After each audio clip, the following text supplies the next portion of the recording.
FedEx reported mixed earnings yesterday, and today we're going to find out whether or not they are a buy or whether or not they are a sell. As always, we're going to take a look at their historical performances.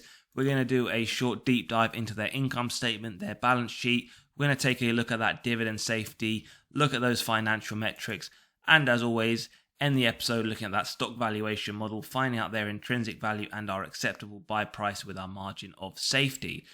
Now, very quickly, we're going to take a look at their earnings. We can see here that their earnings per share, they beat both on the normalized and on their GAAP actuals. The one thing they did miss on, however, which was a surprise, was they missed actual revenue by 764 million, which was fairly significant. So what we can see is yesterday they were down 2.51%. As of recording, we are still in the pre-market where it is down very slightly. Year to date, however, the company is up 27.4%, and FedEx does offer a yield of 2.23%. Now, shareholders who have been holding FedEx for the last 10 years have been up 128%, which isn't bad when you consider it doesn't include dividend reinvestment, but we can see on the graph it has had some ups and some downs, so it does depend on when you did purchase these shares. Now, FedEx, as we can see, in terms of their revenue, have had some really strong growth over the last 5 years. Revenue reported in 2019 of just under 70 billion, and in their latest report in May 23, 90 billion revenue. So, over the last 5 years, nice growth. We can see, though, it was relatively flat over this period, and then from 2020 to 2021, they had some nice growth. Likewise, from 21 to 22, but then it did drop slightly from 22 to 23. But I do like to see over the last 5 years of that growth, which is good. Now, what I also want to take a look at is whether or not that is mirrored at their bottom line, the net income. And we can see here that in actual fact, the net income has grown from 540 million in 2019 to 3.97 billion in 2023. Now, whilst it did decrease from 2020 to 2022, from 21 to 22, over the period it has increased, which is positive, and that's why I like to look at least a minimum of 5 years, 10 years if you have the data to get a better overview of the company. So far, so good. Now, looking at the cash compared to their total debt in terms of the increase, what we can find here is that their cash and equivalents has also grown from May 2019 from 2.3 billion to May 23 to 6.8 billion. So nice growth over the last 5 years with their cash and cash equivalents. Now let's see how that has affected the total debt. So total debt has in fact increased from May 2019 at 17.6 billion to around 38 billion in their latest quarterly report. Now, it may not be a red flag indicator, but we should check when we look now at our financial metrics whether they are able to pay that debt and interest year on year. Now, FedEx dividend safety score of 64, which is safe. We're going to look into that further. Market cap of just under 57 billion and some key metrics. Now, FedEx have paid a dividend for the last 20 years without reduction. They did, however, maintain their dividend in the last recession, so they did not increase it, just to be wary if you think we're heading into a recession.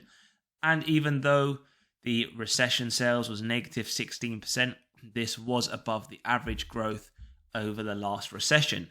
One thing to note, though, which isn't as positive, is in the last recession, they performed worse than the S&P 500 with negative 68% as opposed to negative 55%.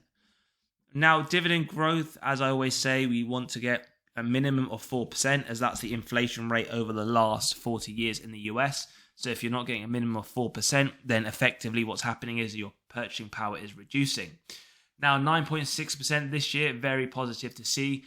Double digits dividend growth over the last 5 and 20 years is also very strong to see, but do see here that they did maintain that dividend for a short while, hence why their dividend growth streak has started again and is at 2 years. Now, what we're taking a look here now is dividend yield theory, which states that a company is undervalued when that yield is sitting above the 5-year average. So according to this theory, FedEx is undervalued. However, we only look at models in isolation, and then at the end, we look at our conclusion when we look at everything as a whole. Forward PE would say that it's fairly valued and it's in line essentially with that 5-year average. And we can see here the sector P for FedEx is below the industrial average of 17.7, another sign of potential undervaluation. It is, however, trading at the upper end of the 52-week high at $225, but it does not mean that it is overvalued. Likewise, if it was sitting at the bottom, it does not mean it is undervalued.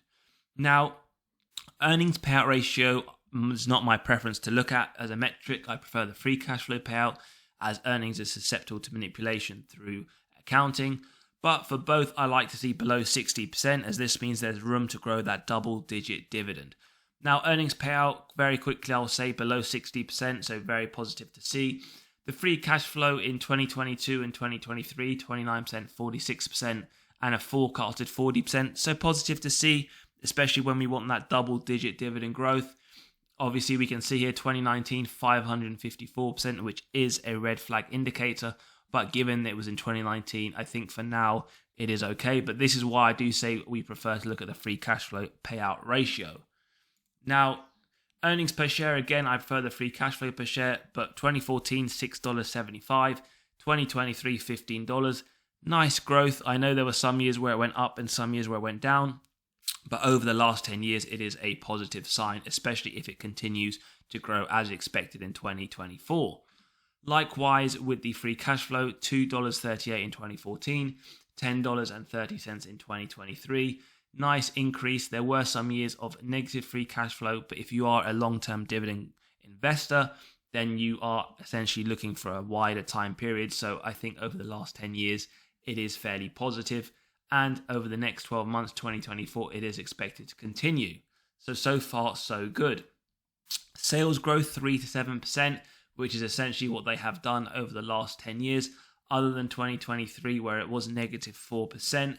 It would be interesting just to see their guidance for the 2024 to ensure that they are expected to have increases similar to the prior 10 years other than 2020. So do check that out. Total sales, when we see it from this point of view, it is positive. Essentially doubled their revenue over the last 10 years from 45 billion to about 90 billion in 2023. So another positive sign for FedEx. With the shares outstanding, I would say other than 2014 to 2015, where they essentially bought back shares, returned excess cash to shareholders, for the large part, it has remained relatively flat. Return on invested capital, I like to see above 10%. Why above 10%? Because for me, that's a metric that says that management are able to essentially use their capital efficiently and best for their shareholders. The last few years have been around 9%, so not a massive worry. I would start to begin to worry if it did slip around 4 to 5%, but something just to essentially keep an eye on moving forwards. Now, moving on to the operating margin and free cash flow margin. This is an area where FedEx seem to be struggling. They're not reaching the 12%, which is the preference for this industry. But given the revenue figures and the net income figures that we discussed earlier, for me right now, it's not a worry and something just to keep an eye on in the next annual report and quarterly report, which we will do an update for when they are released. Likewise with the free cash flow margin. Now, one thing I mentioned around their debt levels, because it had increased over the last 5 years, I think looking at this, we prefer to see below 3, and over the last 3 years, it has been below that, even though the debt did increase, so not a real worry, and it's forecasted for 2024 to still be below 3 at 2.27, essentially saying it would take FedEx 2.27 years to essentially pay off all of its debt net of cash, so that's positive.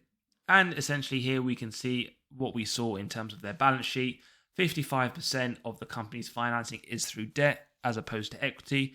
Not a real worry, just for the reasons that I mentioned in terms of them being able to pay off their debt if it needed to be.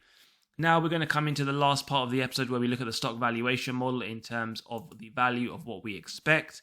And as always, if you're enjoying the content, smash the like button. Do continue to subscribe if you want more similar content. And just to mention, we do have a Patreon. So if you do want to join the Discord, private Discord, if you want to essentially vote on what companies you want to be analysed and you want real-time notifications of my buys and sells, I've done a few buys lately over the last few weeks, and any Patreon-only updates, then do subscribe, do join and check that in the pinned comment. Now, jumping to the stock valuation model, let's jump straight into Graham's valuation. FedEx, we put the earnings per share at 11.63. Analysts are expecting some nice growth at 18. and the current yield on AAA corporate bonds at 4.63 gives Graham's valuation at $276.31. When we go to the share price, it's upside to the current share price and towards that 52-week low, slightly higher. Multiples valuation model, we've got companies in a similar sector and industry. I'm sure you've heard of them: United Parcel Services, UPS, and JB Hunt Transport Services, JBHT, where we effectively put in the stock price, the earnings per share, get the PE multiple, the average of this multiplied by the EPS, and this gives a stock price of $197.83, slightly lower than that current trading price, but above that 52-week low. Now, the dividend discount model is an interesting one here because it comes out an average of 15.66%, but what we can see when we look at the figures in the yearly dividends, a truer picture where the last essentially this 3-year period was relatively flat, but then after that there was some nice growth, 15%, a nice 53% 1 year ago, and the most recent 9.6% increase. Therefore, although you could argue it's more on the conservative side, if we do enter a recession, I've gone for 6.5%. I would not be surprised if people would want to do a higher percentage, but for myself, I've gone more conservative. So a DDM price of $268, above that 52-week high. Now for the final model, the discounted cash flow model, we've inputted the free cash flows year on year with our growth rate. Gives us an average growth rate of 37%. Analyst estimates the growth rate to be around 12 to 14%. Again, I've gone for a bit more of a conservative outlook at 10%, from which we get our future free cash flows and terminal value. Then using our discount rate, we essentially get the present value of this, which we add together with the cash and cash equivalents, subtract the total debt, and arrive at our equity value. Once we divide that by the shares outstanding, we get the DCF price of $242, right there at that 52-week high. Now, the intrinsic value, as always, is the average of the 4 models we've just discussed, and this essentially comes out to be $246.16, just below that 52-week high. Now, the current trading price at $223, typically I look for a margin of safety of around 10% for a good, strong company. You could argue 20% for FedEx, but for those investors who would be looking at a 10% margin of safety, your acceptable buy price would be effectively $221, which is around that price, currently a few dollars short. If you were, however, looking for a 20% margin of safety, and I wouldn't argue against that, you would be looking for an acceptable buy price of $196, which is still above that 52-week low quite considerably. Now, as always, we're going to look at Wall Street, and they forecast the price to be $261.04 over the next 12 months. So they do believe there to be some upside to the current trading price. As always, let me know your thoughts in the comments. Are you a shareholder? Are you looking to buy? Are you on the sidelines? And as always, if you do enjoy the content, it means a lot if you just smash that like button, keep subscribing, and let me know your thoughts in the comments. As always, have a great day and catch you on the next episode.